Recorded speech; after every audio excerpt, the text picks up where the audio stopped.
রাজধানীর পল্টন থানার এক হত্যা মামলায় সিনিয়র সচিব আমিনুল ইসলাম খান ও সাবেক প্রধানমন্ত্রীর মুখ্য সচিব নজিবুর রহমানকে 3 দিন করে রিমান্ড দিয়েছেন আদালত।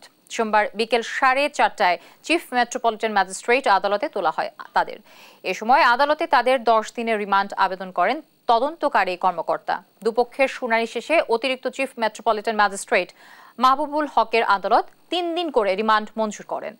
গেল বছরের 28 অক্টোবর বিএনপির মহাসমাবেশের দিন যুবদল নেতা শামীম মোল্লাকে হত্যার অভিযোগে আওয়ামী লীগ সাধারণ সম্পাদক 704 জনের বিরুদ্ধে 14 সেপ্টেম্বর এ মামলা হয়।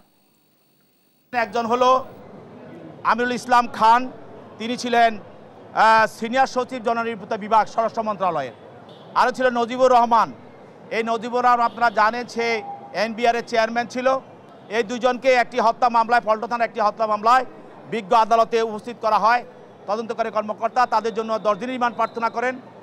বিজ্ঞ আদালত উভয় পক্ষের শুনানি অন্তে, তাদের পক্ষের আইনজীবী ছিল, উভয় পক্ষের শুনানি অন্তে তার বিরুদ্ধে 3 দিনের রিমান্ড মঞ্জুর করেন। প্রত্যেককে 3 দিন রিমান্ড মঞ্জুর করেন এবং তাদেরকে তদন্তকারী কর্মকর্তার হেফাজতে প্রদান করেন।